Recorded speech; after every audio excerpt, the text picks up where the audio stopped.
नमस्कार विद्यार्थी मित्रांनो, या व्हिडिओमध्ये आपण तुमच्या इंग्रजीचा 4.4 द अनसिंकेबल शिप हा लेसन समजून घेणार आहोत. तर मी काय करणार, सुरुवातीला एक एक सेंटेन्स वाचत जाणार, मग त्याच्यामधले डिफिकल्ट वर्ड्स आहेत त्यांचे अर्थ तुम्हाला सांगत जाणार. आणि मी मराठीमध्ये जास्त एक्सप्लेन करण्यापेक्षा तुम्ही अगोदर मला म्हणजे वाचू द्या, तुम्ही समजून घ्या कोणता शब्द कसा वाचायचा, कोणता सेंटेन्स कसा वाचायचा, डिफिकल्ट वर्ड्सचे अर्थ समजून घ्या आणि नंतर टेक्स्टबुकमधून पूर्ण लेसन वाचून स्वतः तो लेसन समजून घ्या. ठीक आहे. तर बघा, या पहिल्या आणि दुसऱ्या पॅराग्राफमध्ये तुम्हाला या प्रश्नांची उत्तरे मिळतील. Why was the Titanic so called? टायटॅनिकला टायटॅनिक नाव का बरं दिलं गेलं होतं? What facilities were available on the ship? Titanic शिपवर कोणत्या फॅसिलिटीज अवेलेबल होत्या? चला. On 10 April 1912 the largest luxury ship in the world set sail from Southampton in England to New York. She was called the Titanic. आता आपण कोणत्या शिपबद्दल म्हणजे टायटॅनिकला काय म्हटलं आहे? Unsinkable ship. ठीक आहे. तर आपण टायटॅनिकची गोष्ट इथे करणार आहोत. तर तो टायटॅनिक 10 एप्रिल 1912ला आणि त्याची वैशिष्ट्य काय होतं? लार्जेस्ट लक्झरी शिप, सगळ्यात मोठं सर्व सोयीसुविधांनी परिपूर्ण असं शिप होतं ते. सेट सेल म्हणजे निघाला, प्रवास करण्यासाठी निघाला. कुठपासून कुठपर्यंत? साऊथहॅम्प्टन इन इंग्लंड टू न्यूयॉर्क. आणि त्या शिपचं नाव काय होतं? टायटॅनिक.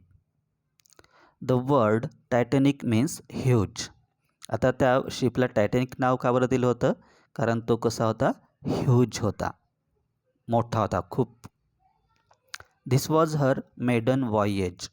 मेडन म्हणजे पहिला, वॉयेज म्हणजे जलप्रवास. This was her maiden voyage, that is her first voyage. आता बघा, शिप, त्या टायटॅनिक शिपला काय म्हटलं आहे? फिमेल कन्सिडर केलं आहे, म्हणून त्या टायटॅनिक शिपबद्दल शी हा प्रोनाउन यूज केला आहे.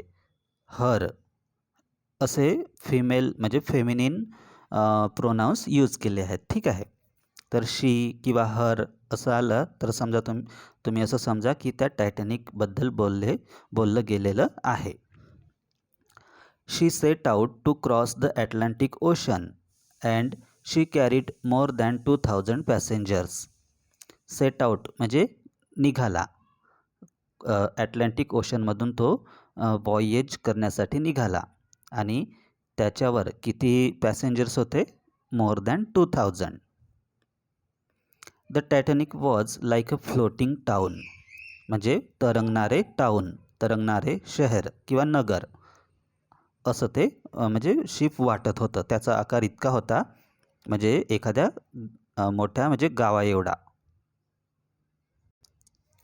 Everyone called the Titanic the finest ship in the world. प्रत्येकजण, जगातला प्रत्येक व्यक्ती त्या टायटॅनिकला काय म्हणत होता? Best ship in the world. Everyone was proud of her. आणि त्या टायटॅनिकवर जे हे होते म्हणजे जर्नी करत होते, त्या प्रत्येकाला त्याचा काय होता? अभिमान होता, प्राऊड होता, प्राऊड फील करत होते ते. She was as tall as a building with 15 stories. 15 stories म्हणजे 15 मजले. 15 मजल्यांच्या बिल्डिंग एवढा तो उंच होता. Inside she was like a large hotel. आतमधून तो कसा होता? एका लार्ज हॉटेलसारखा, जिथे ग्रँड स्टेअर केसेस म्हणजे खूप जास्त पायऱ्या, डायनिंग रूम्स होत्या, शॉप्स आणि स्विमिंग पूल्स होते. तर ह्या फॅसिलिटीज त्या टायटॅनिकमध्ये अवेलेबल होत्या. कोणकोणत्या? Grand stair cases, dining rooms आणि शॉप्स आणि swimming pools. Everyone thought that the Titanic कुड नेव्हर सिंक. प्रत्येकाला वाटत होते की कुड नेव्हर सिंक म्हणजे तो कधीच बुडू शकणार नाही. They called her the unsinkable ship. Unsinkable ship असं त्या टायटॅनिकला सगळे लोक मानत होते. The ships builders were so sure of this that they put only a few life boats on the ship. म्हणजे शिप बनवणारे जे बिल्डर्स होते, इंजिनियर्स होते, त्यांचा इतका विश्वास होता त्यांच्या म्हणजे त्या टायटॅनिकवर की त्यांना असं वाटतच होतं की हा कधीच कोणता पण म्हणजे संकट आलं, किती पण वादळ आलं तरी तो काही बुडू शकणार नाही. त्यामुळे त्यांनी त्या टायटॅनिक शिपवर खूपच कमी अशा लाईफ बोट्स ठेवल्या. The journey was very comfortable. का बरं कम्फर्टेबल होतं? कारण सर्व सोयीसुविधांनी ते म्हणजे परिपूर्ण होतं Titanic. The passengers were proud because they were travelling in the best ship in the world. They felt safe. म्हणजे त्यांना पॅसेंजर्सना प्राऊड पण फील होत होतं आणि ते सेफ पण होते, म्हणजे बिनधास्त होते त्या शिपवर. बघा आता कसा यू टर्न येतो. Then came the night of 14 April. मग 14 एप्रिलची रात्र आली, काळ रात्र आली. The sky was clear and the sea was calm. Sky clear होतं म्हणजे क्लाउड्स वगैरे नव्हते आणि सी पण काम होतं, शांत होतं. तुम्ही बघा इंग्लिशमधून शब्द लक्षात ठेवा. शांत याला कोणता शब्द आहे इंग्लिशमध्ये? काम. असेच काय करा तुम्ही, कोणत्या मराठी शब्दाला इंग्लिशमध्ये कोणता शब्द आहे आणि कसं वाचायचं, पूर्ण लेसन कसं वाचायचा ते समजून घ्या.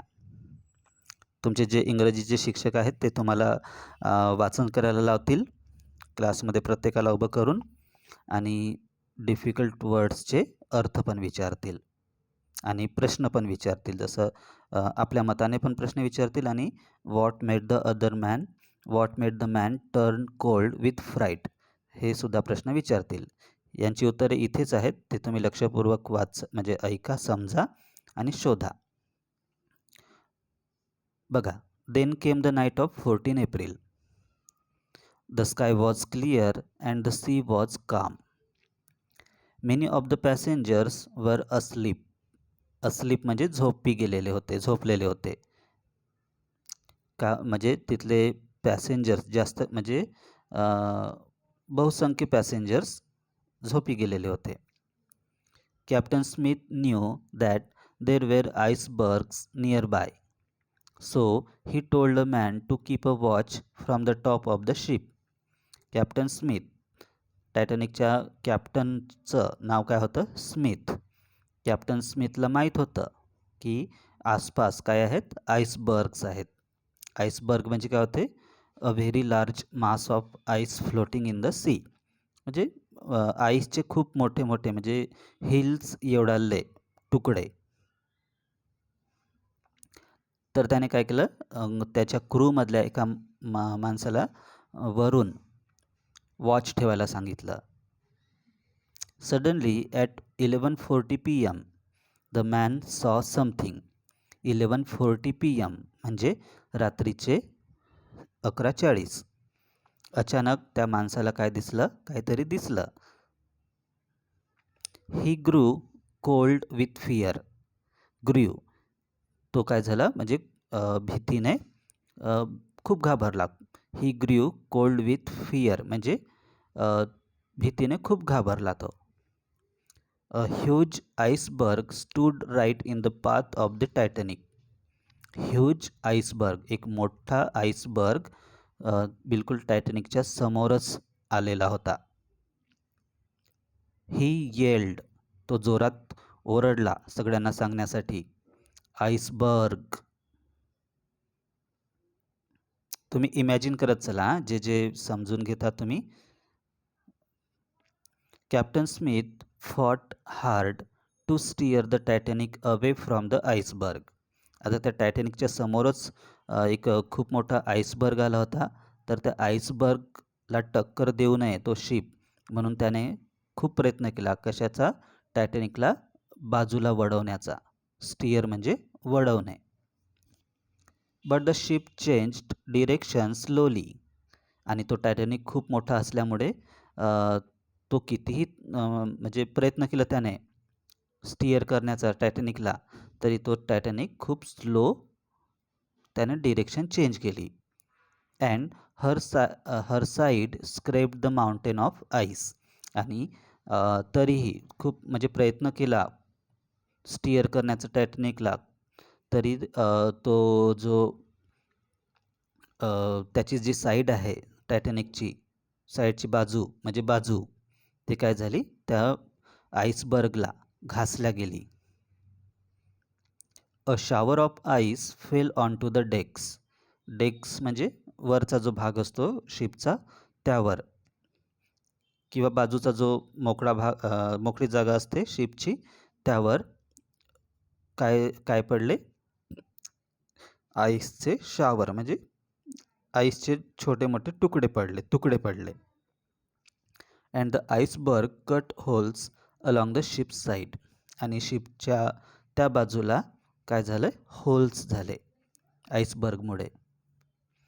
Water began to pour into the lower desks.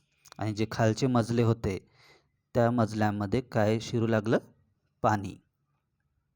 Most passengers heard nothing and slept on.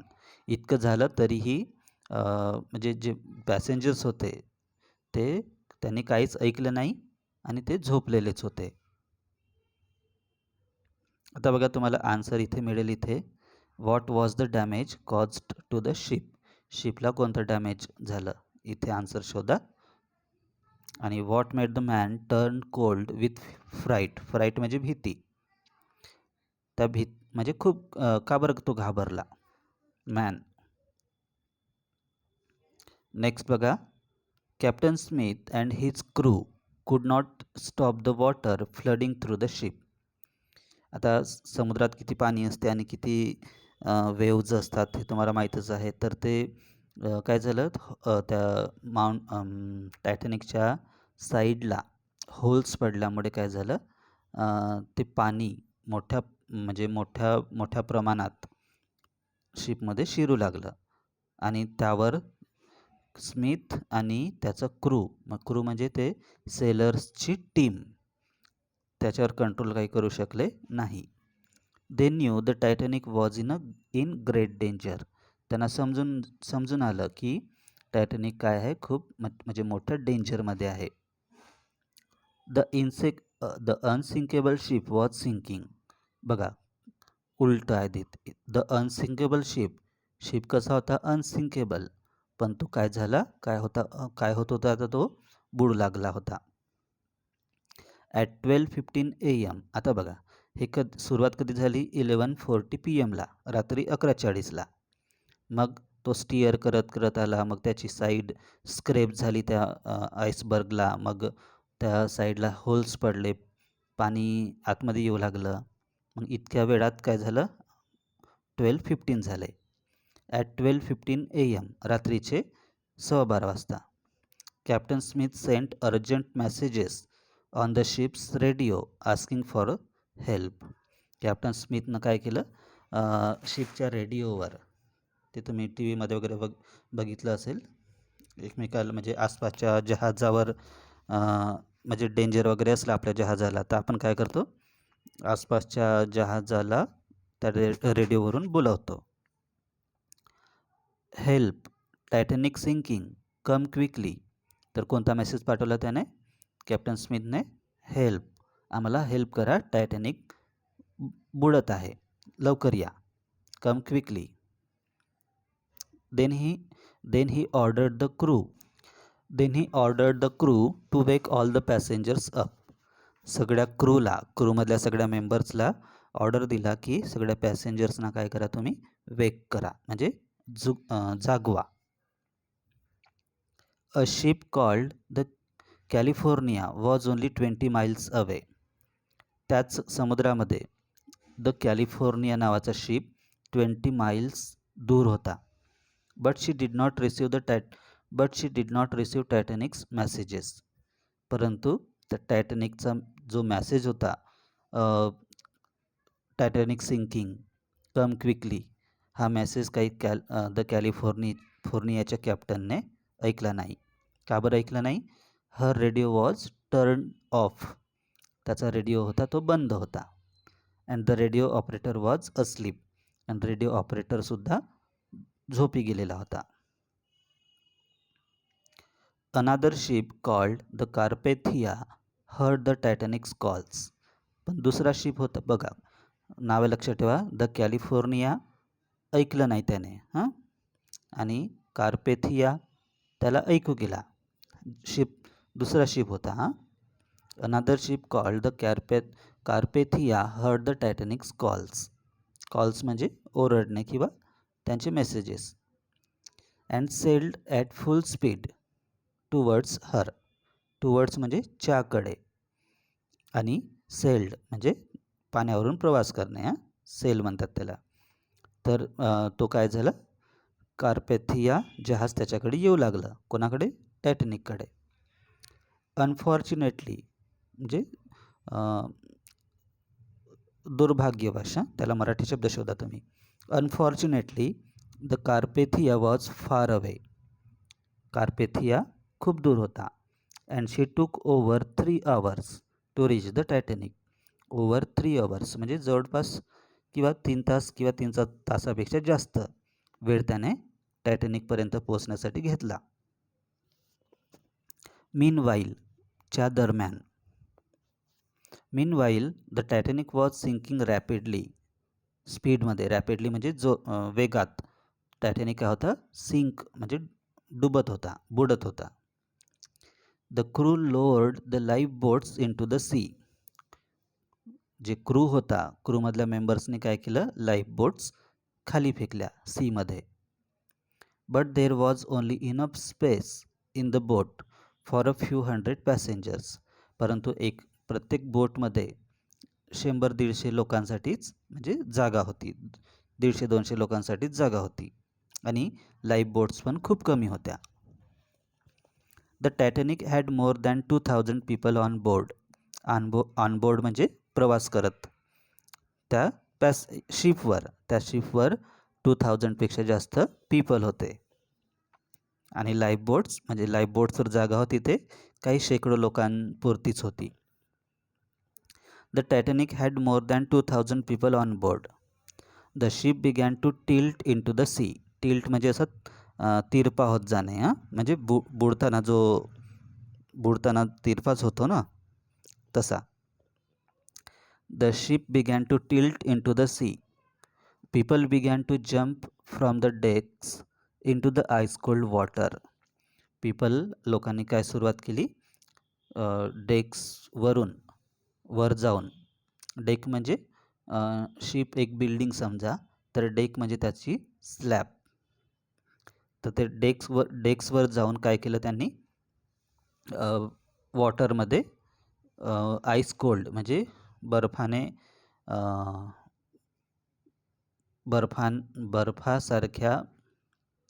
बर्फासारख्या थंड असलेल्या वॉटरमध्ये त्यांनी जंप केलं. नाहीतरी त्यांना म्हणजे भीतीच होती ना, आणि तसं घडणारच होतं. जर ते जंप केलं नसतं त्यांनी, तरी ते त्या शिपसोबत आतमध्ये बुडलेच असते शिपसोबत. With its lights still shining the Titanic stood upright for a few minutes. त्याचे लाईट्स होते ते आताच म्हणजे बुडताना सुद्धा काय होते? सुरू होते. कोण बंद करणार आहे? हां, ते बिलकुल उभा झाला तो टायटॅनिक. बुडताना असा उभा झाला. Then at 2:20 AM on 15 April she vanished into the sea. मग 11:40ला ती डेंजर सुरू झाला होता. मग 12:15ला काय केलं? मेसेज पाठवला होता कॅप्टन स्मिथने. मग मधात काही घटना घडल्या. कॅलिफोर्नियानं काही ऐकलं नाही. कार्पेथियानं ऐकलं, परंतु 3 तास घेतले टायटॅनिकपर्यंत पोहोचण्यासाठी. मग ते काय केलं? अजून तो तिरपा झाला. मग काही वेळ तो असा उभा होऊन राहिला असा त्या सीमध्येच. इमॅजिन करा तुम्ही हां. मग 2:20 AM काय झालं? तो पूर्णपणे समुद्रात गायब झाला, म्हणजे आतमध्ये गेला तो. अबाउट 1500 पीपल ड्राउंड म्हणजे बुडाले.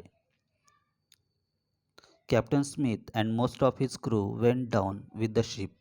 आणि कॅप्टन स्मिथ आणि त्याचा क्रू हे सगळ्यात अगोदर लाईफ बोट्सवर गेले असतील का? नाही.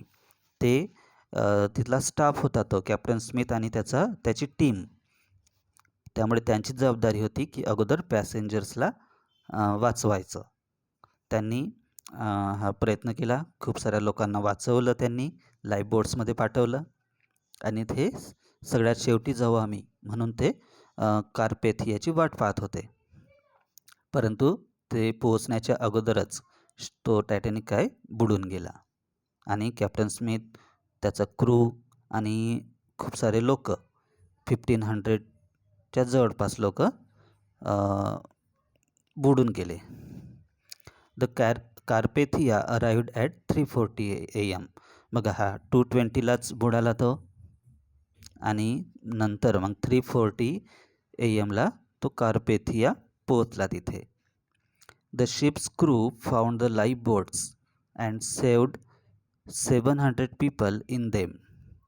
आणि कार्पेथियाचा जो क्रू होता त्या शिपचा, त्याने काय केलं, लाईफ बोट्स वापरल्या आणि जे काही पोहत वगैरे होते तिथे आसपास त्या जहाजाच्या टायटॅनिकच्या, ते काय झाले म्हणजे त्यांनी वाचवलं. They also found chairs and pieces of wood floating on the water. जहाजामधलं सामान, चेअर्स आणि वूडचे पीसेस, लाकडाचे तुकडे त्याच्या आसपास असे म्हणजे तरंगत होते. सीन तुम्ही इमॅजिन करा ते. But almost all of the people in the water had drowned or died of cold. खूप सारे लोक म्हणजे जवळपास सगळे लोक काय झाले, ड्राउंड, एकतर बुडले नाहीतर कोल्डमुळे मरण पावले.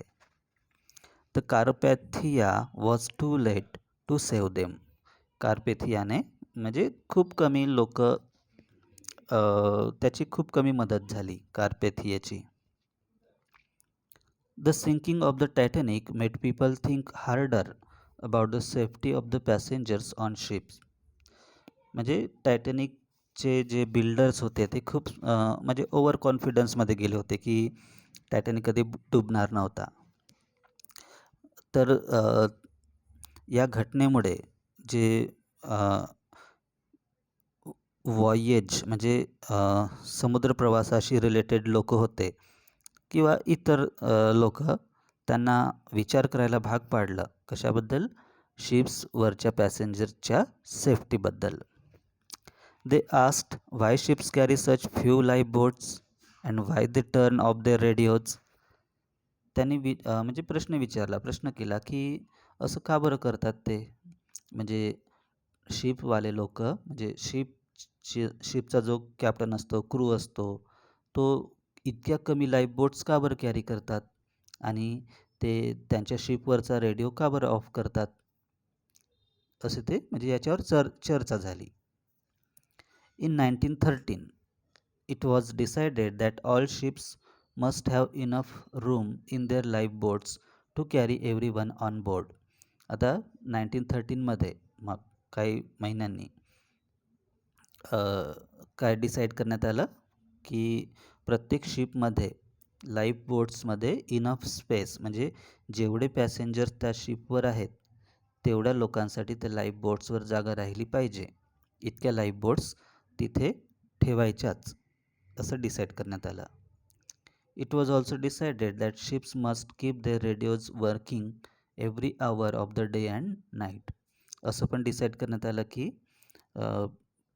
24ही तास काय त्या शिपवरची रेडिओ आहे ते ऑन पाहिजे.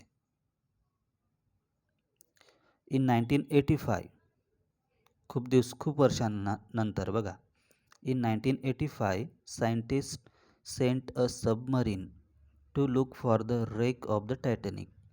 टायटॅनिकचा रेक म्हणजे मलबा शोधण्यासाठी काय सायंटिस्टनी काय केली, एक सबमरीन पाठवली समुद्राच्या तळाशी. सांगा बरं कोणता समुद्र होता तो, कोणता महासागर होता? Atlantic Ocean. ठीक आहे.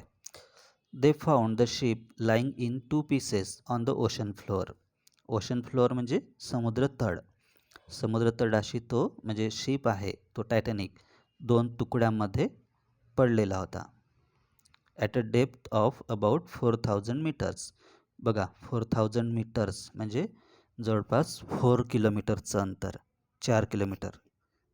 जमिनीवर बघा किती अंतर होते, 4 किलोमीटर. तेवढंच अंतर खाली तो टायटॅनिक ओशन 2 तुकड्यामध्ये तेवढ्या खोलीमध्ये काय होता, पडलेला होता. लेटर दे टूक photographs of the wreck and brought small parts of it to the surface of the water. त्या सायंटिस्टनी काय केलं, त्याचे फोटोग्राफ्स काढले त्या टायटॅनिकच्या रेकचे आणि त्याचे स्मॉल पार्ट्स काही म्हणजे रिसर्च करण्यासाठी वगैरे आणलं पृथ्वीवर वर.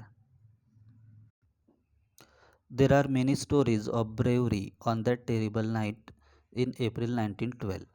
त्या रात्री खूप साऱ्या लोकांनी म्हणजे कॅप्टन स्मिथ आणि त्याच्या क्रूने तर ब्रेवरी म्हणजे साहस दाखवलंच लोकांना वाचवण्यामध्ये. सोबतच त्या पॅसेंजर्समध्ये जे जे धाडसी लोक होते त्यांनी पण बाकी इतर पॅसेंजर्सना वाचवण्याचा प्रयत्न केला. In 1998 the director James Cameron, नाव काय त्या डिरेक्टरचं, James Cameron, made a famous film on the Titanic's maiden voyage. टायटॅनिकच्या पहिल्या यात्रेवर त्याने जेम्स कॅमरॉन या डिरेक्टरने फिल्म बनवली. It is a very sad film. Almost everyone who sees the film leaves the cinema in tears. जवळपास प्रत्येकजण, almost म्हणजे जवळपास, म्हणजे जो कोणी त्या थिएटरमध्ये जातो तो टायटॅनिक फिल्म पाहायसाठी तो त्याचे डोळे भरून येतात. शेवटी त्या टायटॅनिकचा जो विध्वंस म्हणजे विनाश बघून लोक कसे आपला म्हणजे जीव वाचवण्याचा प्रयत्न करतात आणि कसे त्यांचे हाल होतात हे बघून तो फिल्म पाहणारा प्रत्येकजण काय होतो, फिल्मच्या शेवटी रडत रडत थिएटरच्या बाहेर येतो. ठीक आहे. आता एकदा काय करा, तुम्ही म्हणजे टेक्स्टबुकमधून ते वाचा आणि म्हणजे स्वतः समजून घ्या.